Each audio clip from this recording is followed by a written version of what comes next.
Grihastha ashram is an austerity. It's not an easy decision for him. He's not, raring to get into this situation. He's not like, okay, now that you are ordering me, I already know a list of 4 or 5 girls who I can marry. No, it's not like that. He doesn't want to go there. So this is an austerity for him. So this is a difficult situation, and he knows very well the danger of such a situation. I mean, in his own family, the example of Prachina Barhishat has come, who was his grandson. So, or his brother's grandson, Prachina Barhishat. So we can see that it's a dangerous situation, and he very well understands the pitfalls. Therefore, he has to follow both the instructions. So, like Arjun, of all the Pandavas, Arjun was the most qualified to kill Bhishma Dev. But that was a very difficult decision for him, because Bhishma Dev was, in fact, of all the Pandavas, Bhishma Dev loved Arjun the most. They were of the same tradition, they were both archers. Both were accomplished and both were very dear to Krishna. All the Pandavas were, but Arjun was the dearest. So he was very dear to Bhishma Dev also. And Arjun was specifically chosen for this task. So it was a very difficult situation for him.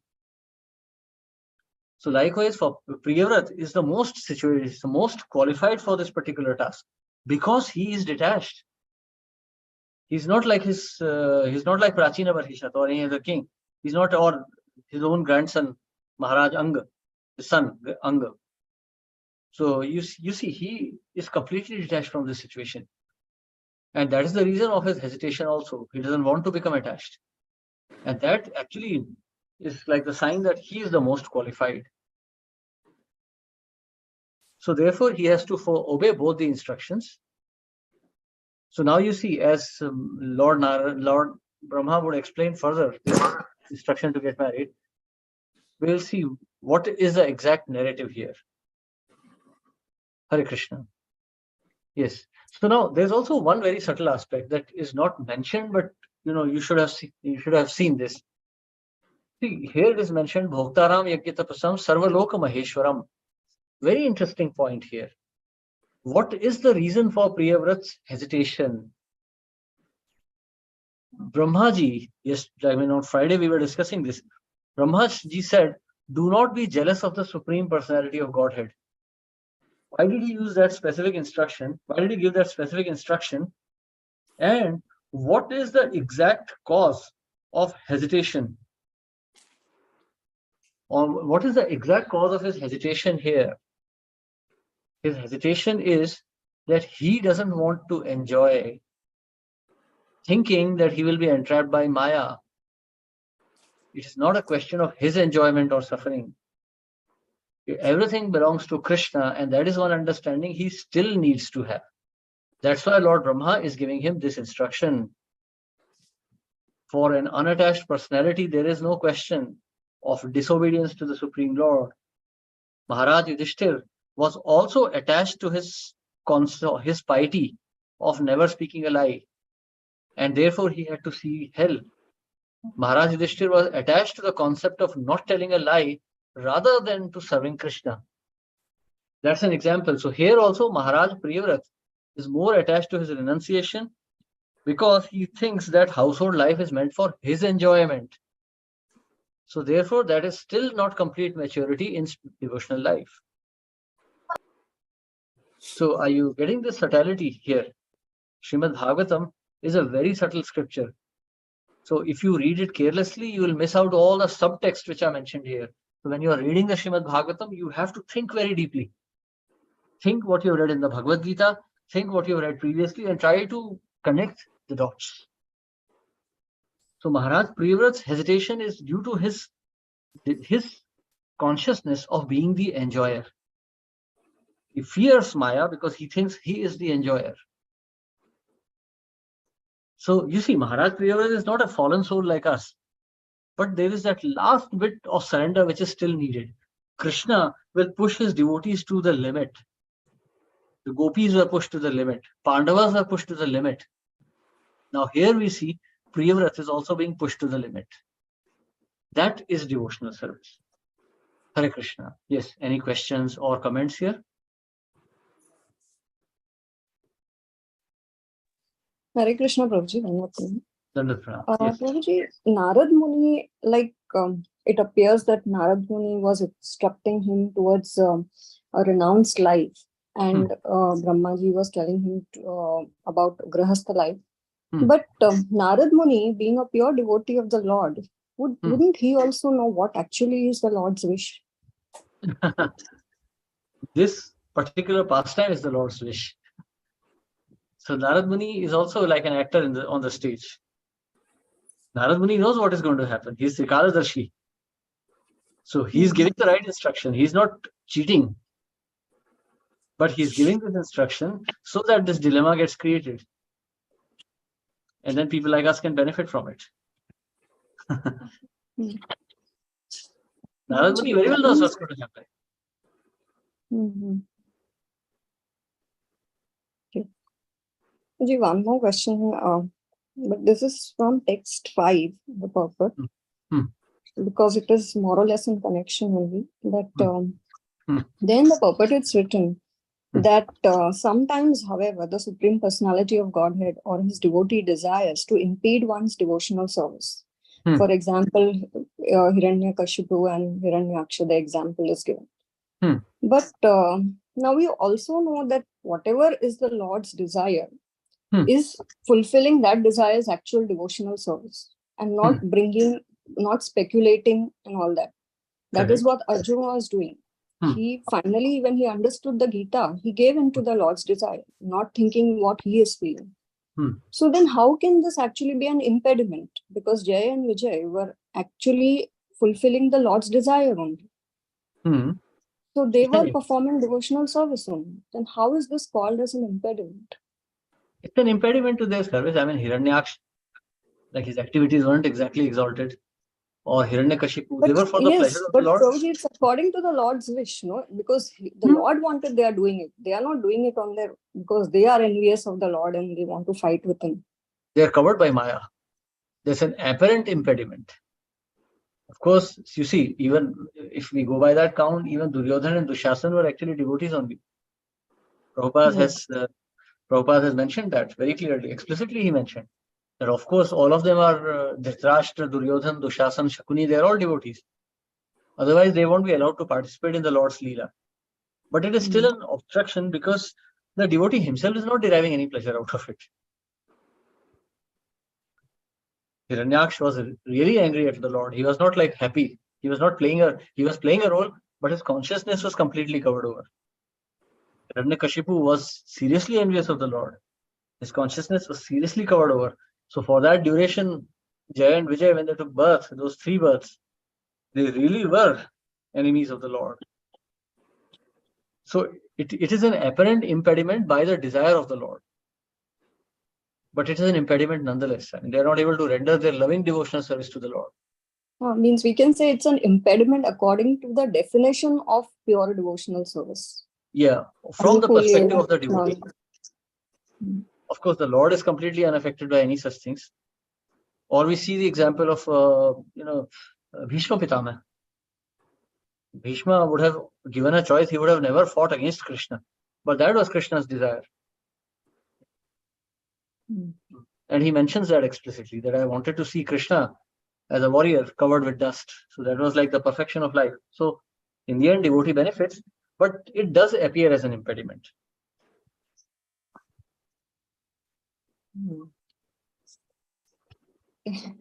So that is an impediment. See, Ravana is not able to render devotional service to Ram. He's not sitting there glorifying Lord Ram. He's just sitting there, plotting how to kill Ram and eventually getting killed by him. It's not a devotional service that Jaya and Vijay would have taken willingly. If you remember the first canto, the second canto, the fall of Jaya and Vijay, they were not exactly happy. They were not ecstatic. Hari Bol, now we are going to become demons. No, but Prabhuji, they were given a choice, 3 lives as demons or 7 lives as devotees, and they still chose lives as demons because they knew the Lord wanted it. Yes. So 3 lives as demons because those were unpleasant, nonetheless. But that would reduce their time of separation. That is the criteria for which they opted. Exactly. They didn't want to be separated from their eternal service of being the gatekeepers of the holy Dham of Lord, which Yes. they really were attached to that service. Actually, attached to a devotional service is nothing wrong in it. It is highly elevated consciousness to be attached to a devotional service to the Lord. So, seeing all these things, they felt that okay, this demon thing is not glorious, but then they had to take it up to avoid the separation. And definitely we see that is what the Lord wanted also, so that then he can enact this dramatic pastimes. These pastimes are... Prabhu, you are muted.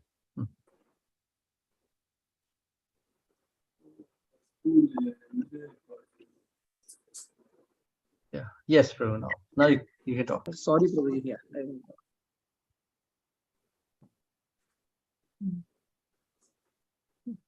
Yeah, so it's a separation. Just like gopis, they felt separation. They were cursing Brahmaji because Brahmaji created the eyelids which are covering their eyes.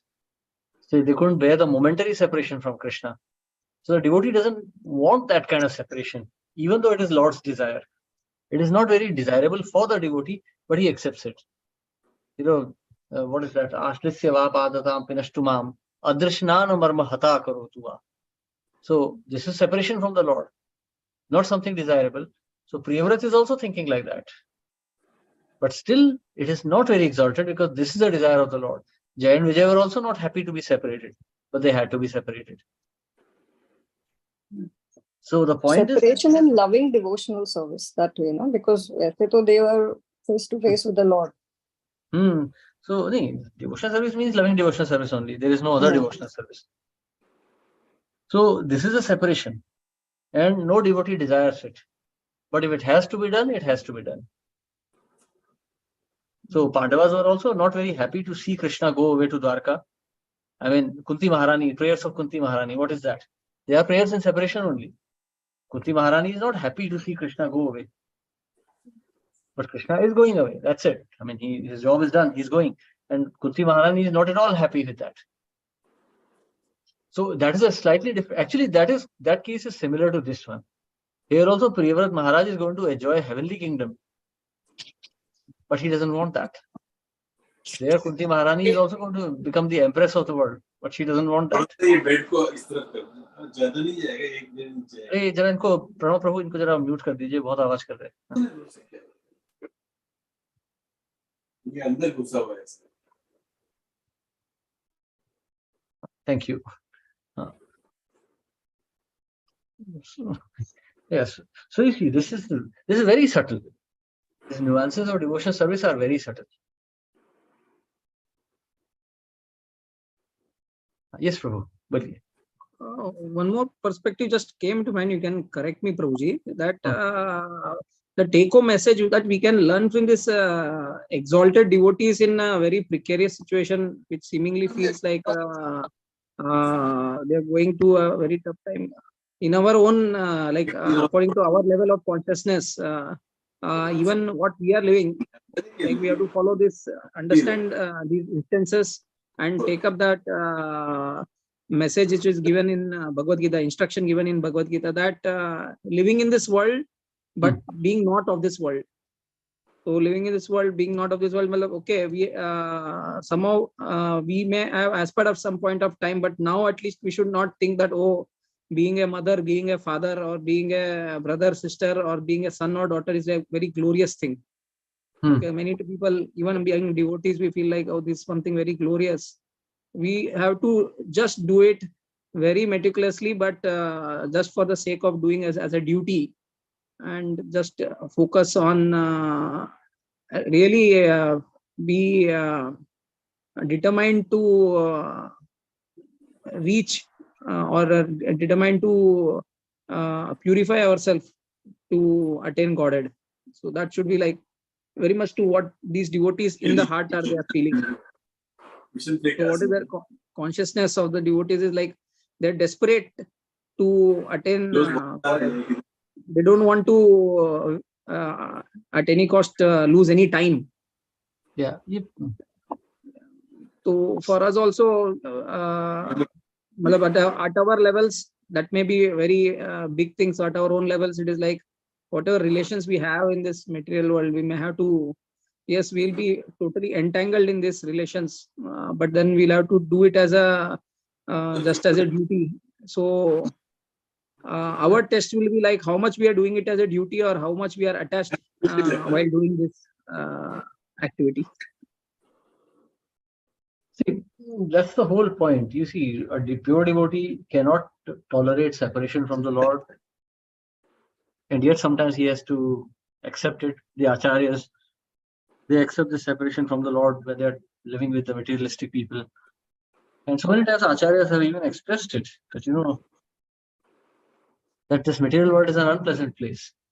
See, no acharya would really like to be with insincere disciples. Srila Prabhupada used to get sometimes very annoyed towards the later 70s. So many times Prabhupada expressed his unhappiness with his own disciples. We don't hear these things actually nowadays. Nobody talks about these. But Prabhupada was not really very happy towards the end. Like in 1977, Prabhupada said, when I see my disciples, I don't see anyone who is of my caliber. Haribol, can you please quiet him? Sunil Prabhu, आप बहुत आवाज कर रहे हैं, जरा बंद कर दीजिए शो को, म्यूट कर लीजिए जरा. Thank you. So देखिए, so please try to understand it this way, that Prabhupada also expressed this. When I see all my disciples, I don't see anyone of my own caliber. But when I see everyone together, I see some qualities. So I have a hope this mission will continue. See, it is a very, very difficult job. To preach the message of Krishna is very difficult because we are preaching something which is practically impossible to understand. I mean, Bhagavatam itself clearly indicates that this knowledge is beyond the scope of beyond the words mind and intelligence. Intelligence, when we use the word intelligence, it is not some common intelligence we're talking about. Up to the level of Brahma, we may have tossed some rockets into the sky, we may have performed a few operations and surgeries and done some research, and we think we are brilliant. But Brahmaji is like super brilliant. And even his intelligence is inadequate to understand the Supreme Lord. And acharyas are trying to explain that Supreme Lord to ordinary people like us, who are not even very intelligent. So it's a very difficult task. But acharyas accept this separation from the Lord. See, naturally, Acharya is never separated from the Lord, but when he's sitting with neophytes, certainly he is not, in a direct connection with Krishna.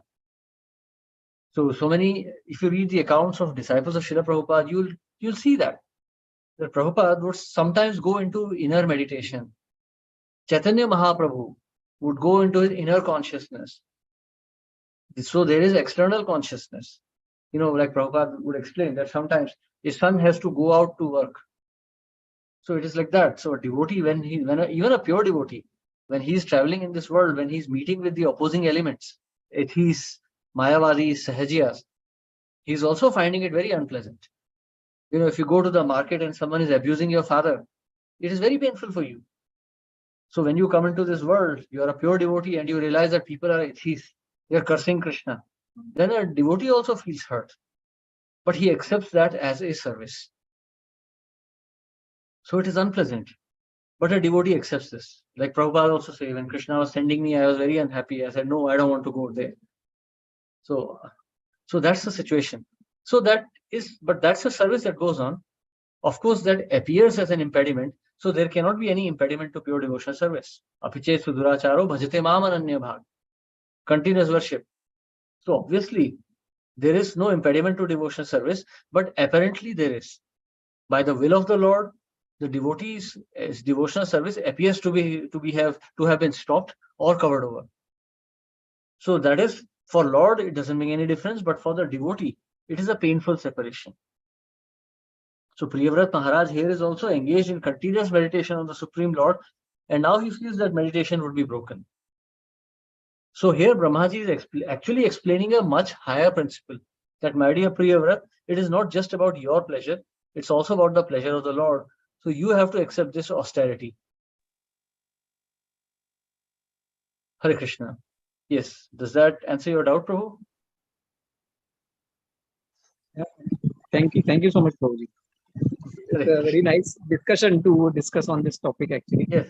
That's I told you this is a very beautiful topic, and we'll have very nice discussions on this. These are some of the contexts which devotees always find a lot of pleasure to discuss.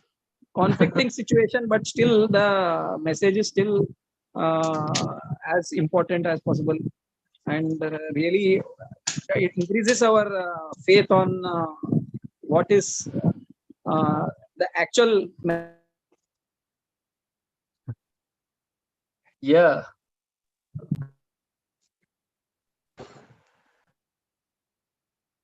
प्रभु आप mute हो रहे हैं फिर unmute हो रहे हैं. Suddenly somebody is calling, so that's the problem. Therefore, I mute and mute. Oh, okay. But yeah, this is really exciting to keep hearing and discussing on this pastime. Yeah, so actually, yeah, this was one of the very first pastimes of Bhagavatam that I had studied maybe 24, 25 years ago. It's a very beautiful pastime. So we continue text 13.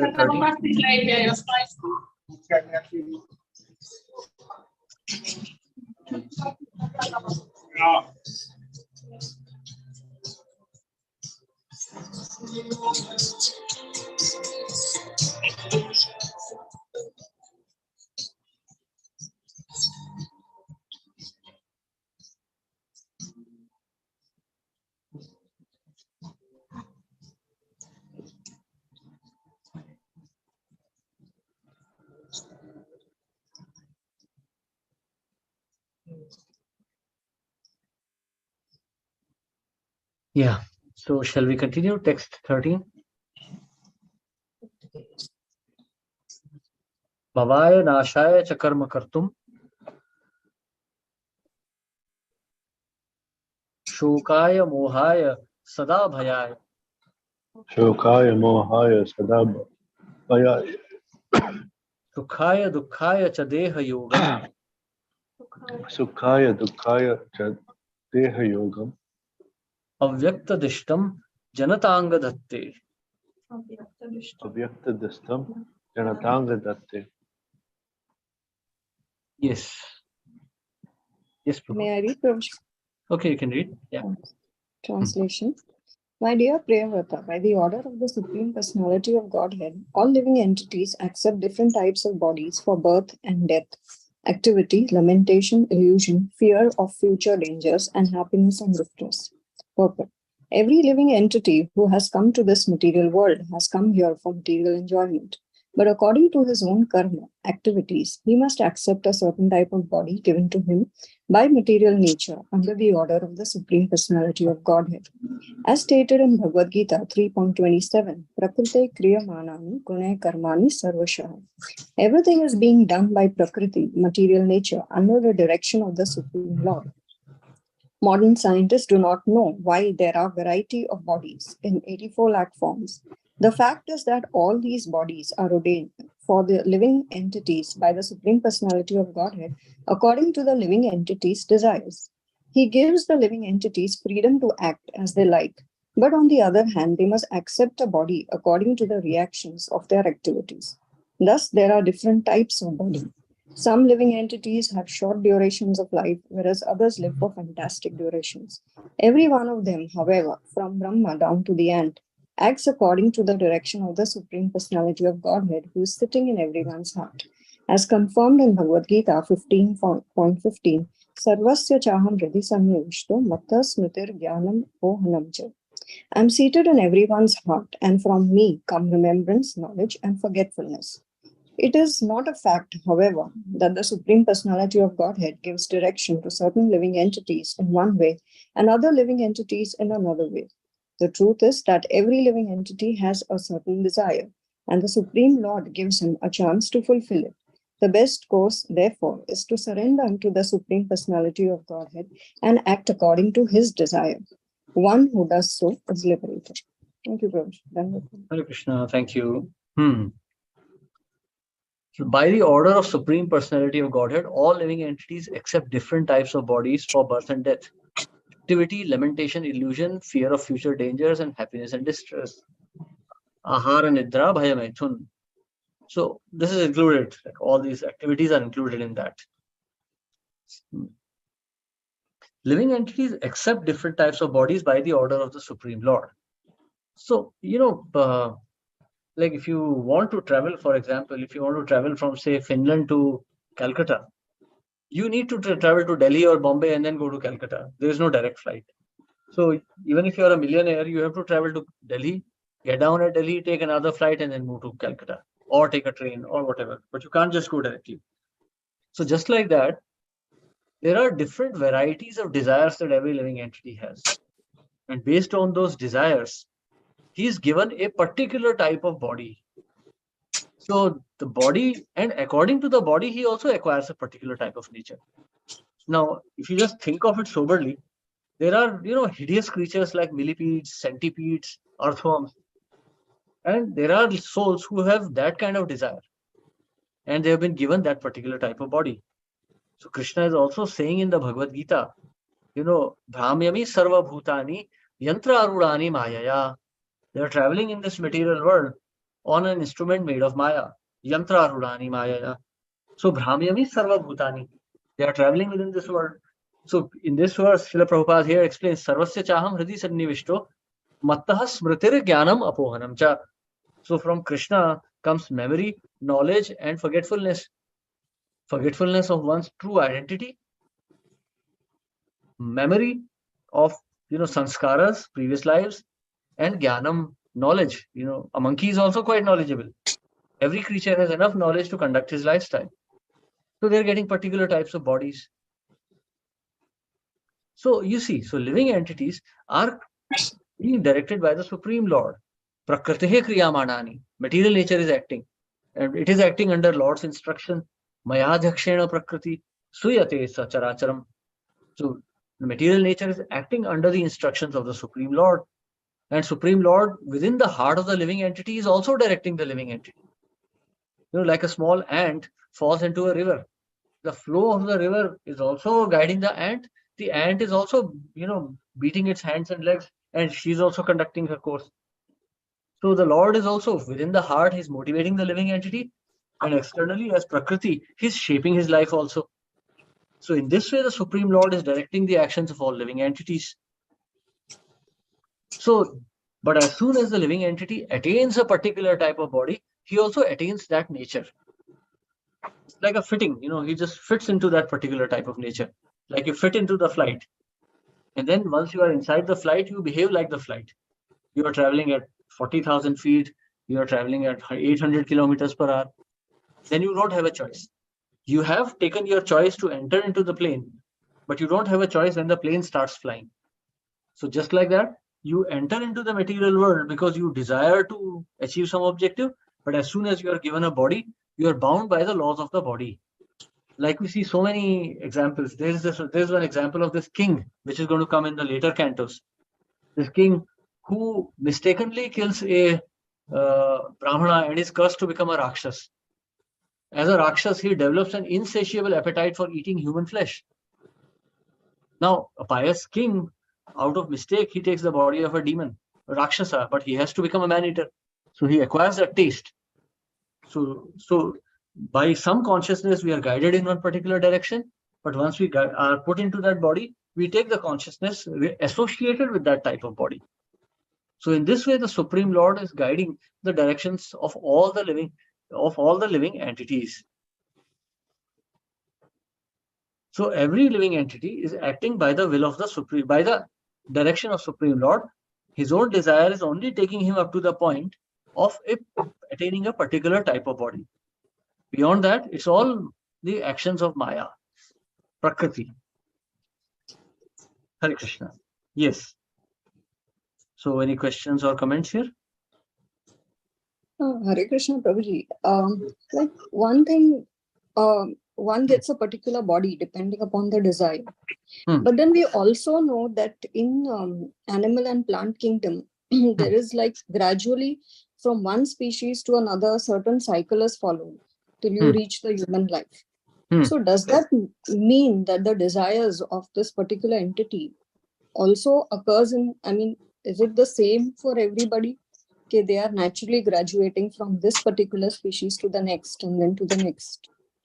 Okay, that's a very interesting point. So when we talk about the 8.5 million species of life, every living entity doesn't go down to the bottom straight away. There is upward and downward movement. So at any point in time, living entities are entering into this cycle at different stages. Once they have entered into a particular stage of this cycle, they advance from there. So it's not that after human birth, one will degrade directly to the level of a virus or bacteria. One may fall down to the position of a dog, one may become a tiger, one may become a hog, and there continues the cycle upwards, because after that, independence is lost. It's like a merry-go-round. You start from one point, you can start at 1 degree, 36 degrees, 72 degrees, 108 degrees, and then you can continue further. But the progression from there on would be very gradual once this human form is lost. So in the animal and plant life, the desires are not really considered or concerned. They just automatically keep on graduating. Yeah, there is very little free will actually. Like a dog or cat, they don't have any free will in that sense. No morality. Like a dog has no morals. I mean, is desire equal to free will? Yes. I mean, see, desire, free will, yeah, of course. See this way. Desire, see, free will is you can say a more universal term. Desires are, you desire to eat an ice cream. It's your free will whether you eat it or not. Free will is a superset and desire is a subset. So, you have a desire, you want to eat ice cream. Either you can go to a shop, buy ice cream or eat it, or you can think, hey, forget it, let's eat it after next week, or maybe let's see, I can skip it or not. So you get this point. So once it is lost, then one is bound up. Like for example, a student, when he enters the school, like a third grade or fourth grade or fifth grade student, when he's in the school, he is completely bound by the laws of the school. In the college, you can just take your bag and walk out of the class and come home. But in the school, you can't do that. The teacher, like, the door is locked. You enter the building, the door is locked. Then you need a written note from your parents to get out of the building. So you have some free will to enter the building, but inside that, whatever you may desire, your free will is gone. Then you have to act according to the laws of the school. So if I take the body of a dog, then I have to perform the actions of a dog. Then I can't say, hey, I was a devotee in my previous life. Now in this life, I'll be an exalted dog. Impossible. I'll still have dog-like desires. I would still desire to chew bones. I would still desire to bark. Because the Prakriti has bound me there. Because I have got a man from that particular type of Prakriti. So I may be like more exalted dog. As a dog, I'll be more sober. I'll be more devotional. I may be sitting outside a temple. But I'll still be a dog. If someone throws a stone, I'll bark at him. If I see someone running, I'll chase. So the dog-like nature will remain there. Yeah. So suppose, if taking this example only, suppose if the natural progression, suppose is say that from a dog, you will proceed to become a wolf. So, I mean, whether I am an exalted dog or a dirty dog or whatever, I'm anyways going to become a wolf only. So my desires and my this don't count then. That again depends. You see, there again, there is some degree of freedom that you are attaining. Like we see the example of Jada Bharat. So Bharat Maharaj became a deer. So as a deer, he's mentioning that as a deer, I did not associate with other deers. I went to the places where Mahabhagavats were living and I took their association. So in this way, even in the body of a deer, he could purify himself. See, Krishna is not cruel. He will not throw us into dungeons just like that. So in any body, he gives a chance. But it becomes very difficult. In the sense, like a dog cannot say Hare Krishna. So these are very rare instances, like Mahaprabhu delivering the dog who came with Shivananda Sen, or Mahaprabhu delivering puppies when Mahaprabhu picked up a puppy from the street when he was a child. So those are rare occurrences. Or Srila Prabhupada, or we see the example of Jada Bharat or Bharat Maharaj. These are very rare instances. In general, it doesn't happen this way. In general, a dog will see. Now you just see this. This is a very interesting example that you raised. Actually, interesting point. You see, In the body of a female, for example, the lusty desires are very strong. Lusty desire, meaning desire to enjoy material world, is very strong. Even as a devotee, it is very difficult to execute devotional service to the standard of maybe a sannyasi can do. So that's the limitation imposed by a particular type of body and mind given by the material nature. So within that limitation, one can execute devotional service. So if you see, this is a curse and a blessing. In the body of a woman, a devotee cannot do much. Like we see the example of, what's his name? The king, Prachina Parishats.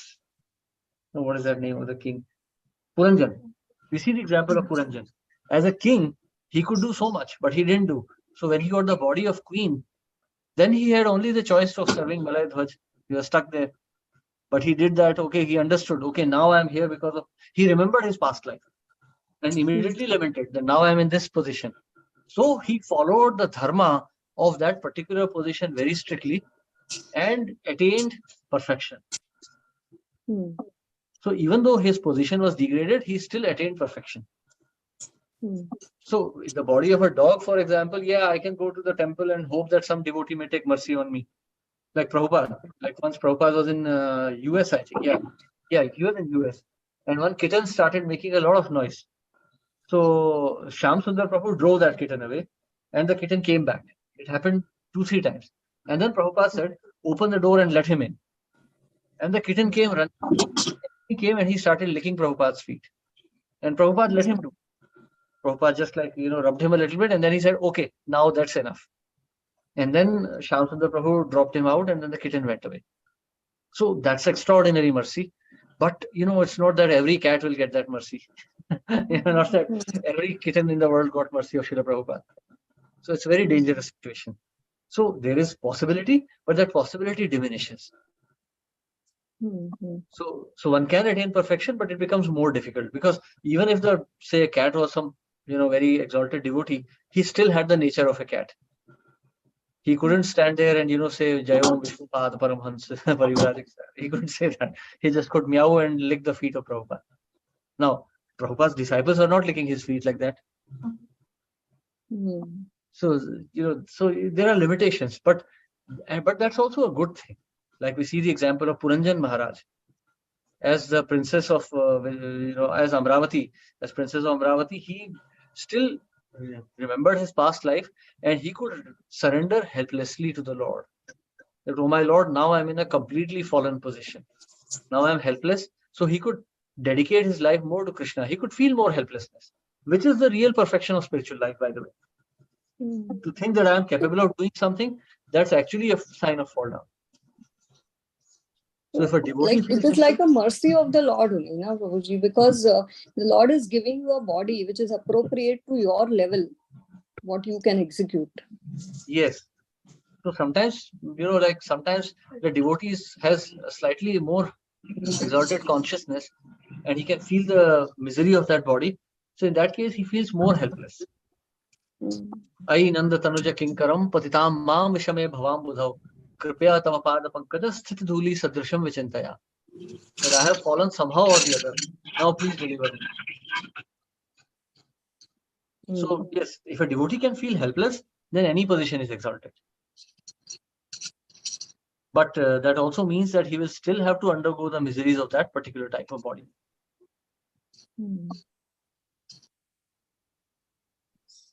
Okay, so any other questions or comments here?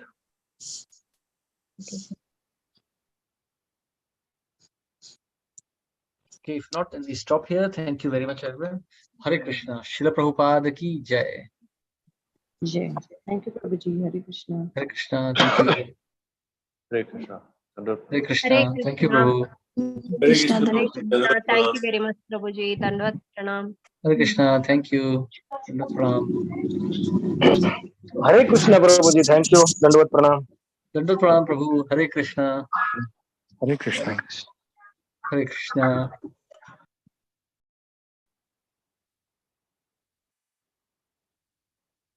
Hare Krishna. Dandavat Pranam, Prabhuji. Dandavat Pranam, Prabhu. जय हो देखो आज ये बहुत disturbance हो गई। हाँ, सुनील प्रभु जी का बहुत आ रहा है। और दूसरा क्या हो रहा है आज, मतलब शायद आज हॉलीडे है ना इधर 1 मई का, हाँ तो हाँ। सब लोग इतने फोन कर रहे हैं। मैं क्लास से आ रहा था, कभी गाड़ी चलाओ कि फोन उठाओ समझ में नहीं आ रहा था। फिर कौन अभी क्लास के बीच में भी बहुत लोग फोन कर रहे हैं। ये कौन फोन कर रहा था? अरे ड्यूटी लोग फोन कर रहे हैं अभी। अभी जाके शांति से घूम फिर के अभी बैठे रहेंगे तो याद आता रहेगा लोग को।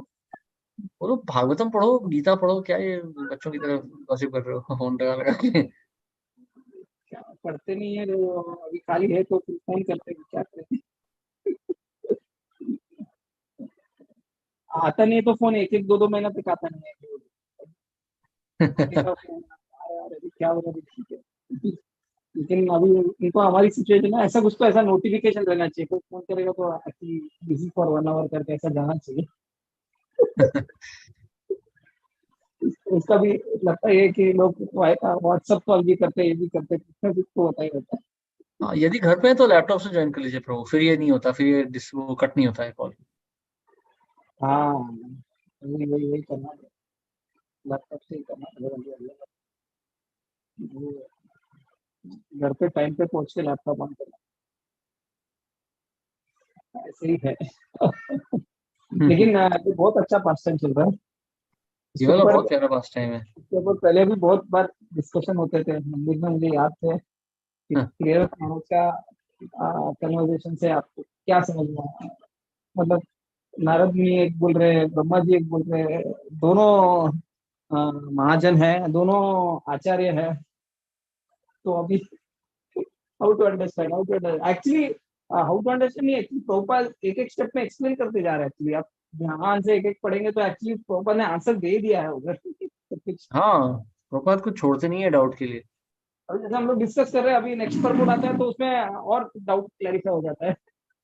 जैसे अभी ये हाँ पर्पट में बोल रहे हैं कि सब कुछ जो है भगवान के आदेश के अनुसार ही सबको शरीर मिला है।